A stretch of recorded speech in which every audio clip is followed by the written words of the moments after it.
What's up guys, welcome back to another video. और आज इस वाली वीडियो में हम सॉल्व करेंगे ये बहुत आसान क्वेश्चन kth स्मॉलेस्ट। यहाँ पे लिखा है कि ये मीडियम लेवल का है, लेकिन ये बहुत ज्यादा इजी क्वेश्चन है, बहुत फेमस भी है, लेकिन उतना ही आसान है। क्वेश्चन क्या कह रहा है कि हमें सिर्फ एक एरे गिवन है, हमें और एक इंटीजर k गिवन है, जो ये बता रहा है कि k is smaller than the size of array. हमें करना क्या है, the task is to find the kth smallest element in the given array. That's it. मतलब एक एरे गिवन है और हमें एक इंटीजर k गिवन है और हमें kth स्मॉलेस्ट एलिमेंट बताना है एरे में से। ठीक है, और ये भी बोल रहा है कि एरे के सारे एलिमेंट डिस्टिंक्ट हैं। मतलब अगर एग्जांपल के लिए मैं यहाँ पे इस वाले एग्जांपल को देखूं, तो एक एरे हमें गिवन है, ये k की वैल्यू गिवन है 3। तो हमें इसमें तीसरा स्मॉलेस्ट एलिमेंट यानी कि थर्ड स्मॉलेस्ट एलिमेंट हमें बताना है। दैट्स इट, इतना ही क्वेश्चन है।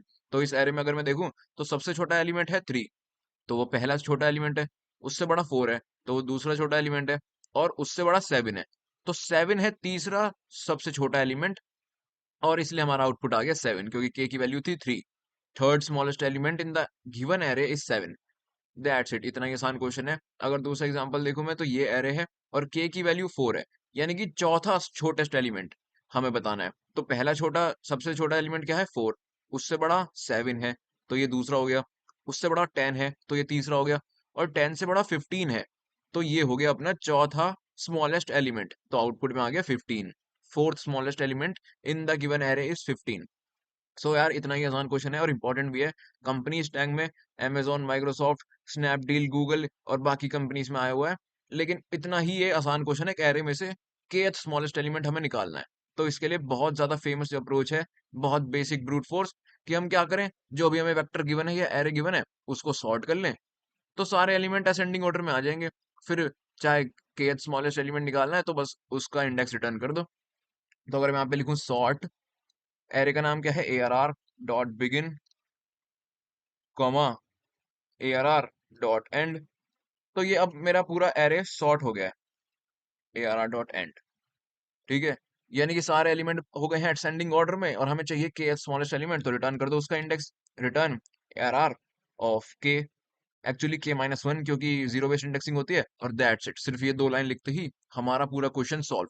हमने क्या किया, पूरे एरे को सॉर्ट कर लिया, और उसमें से अब kth स्मॉलेस्ट, हमें फिफ्थ स्मॉलेस्ट एलिमेंट निकालना है, सिक्स स्मॉलेस्ट एलिमेंट निकालना है, तो बस उसका इंडेक्स पास कर दिया, k-1 कर दिया, क्योंकि जीरो बेस्ड इंडेक्सिंग होती है। क्योंकि यहाँ पे देखो, जो अगर तीसरा स्मॉलेस्ट एलिमेंट होगा, वो एक्चुअली अकर करेगा दूसरे इंडेक्स पे, क्योंकि 0 1 2। ठीक है ना। तो अब इसे कंपाइल करते हैं, और ये यहाँ पे सक्सेसफुली कंपाइल भी हो गया है। अगर सबमिट करके देखें, तो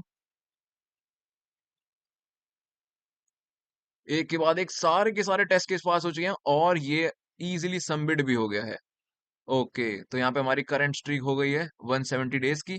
लेकिन एक्चुअली ये क्वेश्चन, मतलब इस क्वेश्चन का ये सॉल्यूशन एकदम सही है, लेकिन यहाँ पे लिखा हुआ है कि फॉलो अप में देखो, don't solve this using inbuilt sort function.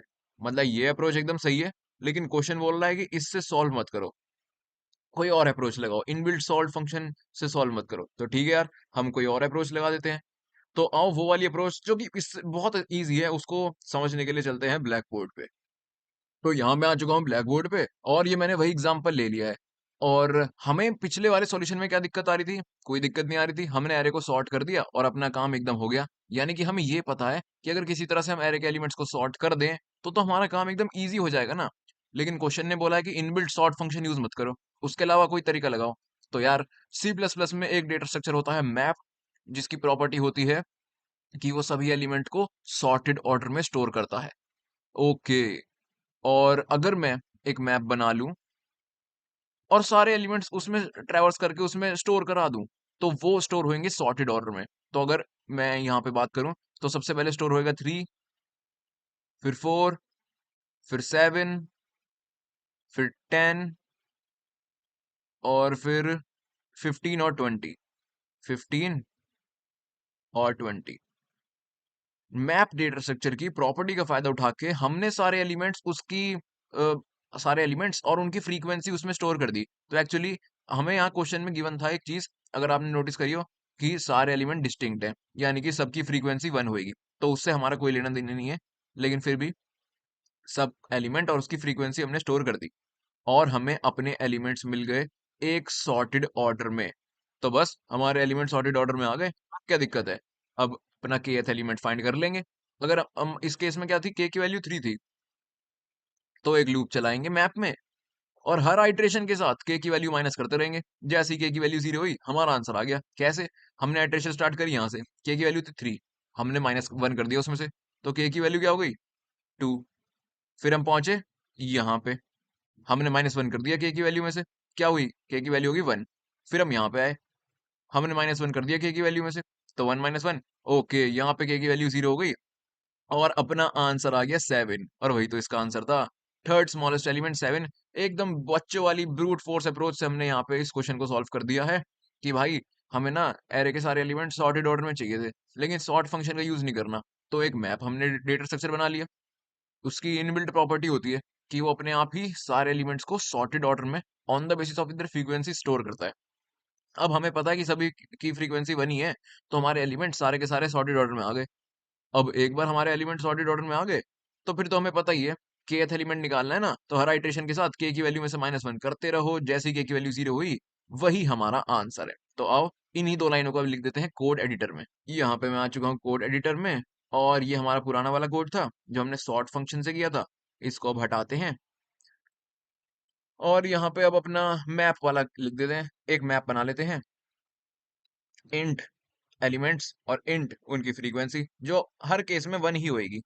MP नाम से हमने मैप बना लिया। अब एरे को ट्रैवर्स करके सारे एलिमेंट्स मैप में डालो। For int i is equal to 0, i less than ARR dot size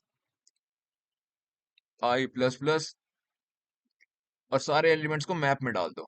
map के फर्स्ट वाले प्लेस पे क्या रखो? एलिमेंट्स, यानी कि ARR ऑफ आई, और दूसरे वाले प्लेस पे क्या रखो? उनकी फ्रीक्वेंसी प्लस प्लस। ओके, तो यहाँ पे अपना मैप पूरा बन चुका है, सारे एलिमेंट्स उसमें हमने डाल दिए। यहाँ पे प्लस प्लस आएगा, ठीक है। फॉर लूप कहाँ खत्म हो रहा है? यहाँ पे। तो बस अब मैप को ट्रैवर्स करो, फॉर ऑटो आई, मैप का नाम क्या है? एमपी, और मैप को ट्रैवर्स करते हुए क्या करो? हर आइट्रेशन में k की वैल्यू को माइनस माइनस करते रहो, जैसा हमने वहां किया था कर दिया। और जैसे ही if k equal equal to 0 हुआ, क्या कर दो? रिटर्न कर दो। रिटर्न क्या करोगे? वो वाला एलिमेंट। एक minute, k equal equal to 0 हुआ तो रिटर्न कर दो। रिटर्न वो वाला एलिमेंट। एलिमेंट कहाँ पे है? फर्स्ट पे या सेकंड पे? फर्स्ट पे एलिमेंट है ना, सेकंड पे तो फ्रीक्वेंसी है, तो I dot first. That's it, अपना पूरा आंसर आ गया। और अगर कभी अपना आंसर ना आए तो रिटर्न कर देना 0, रिटर्न 0। लेकिन एक्चुअली ये रिटर्न 0 कभी होएगा ही नहीं, क्योंकि क्वेश्चन में एक चीज गिवन है कि k is smaller than the size of array, यानी कि k हमेशा एरे के साइज से स्मॉलर है, यानी कि कभी ना कभी तो k की वैल्यू 0 हो ही जाएगी और वो वाला एलिमेंट रिटर्न हो जाएगा। फिर भी हमने रिटर्न 0 लिख दिया। तो आओ, अब कोड तो आपको समझ में आ गया है, आओ इसको डायरेक्ट अब कंपाइल रन करके देखते हैं।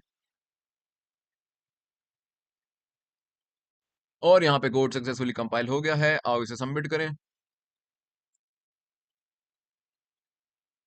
और यहाँ पे एक के बाद एक सारे टेस्ट केस पास हो चुके हैं और हमारा कोड सक्सेसफुली सबमिट हो चुका है। इतना ही आसान कोड था यार।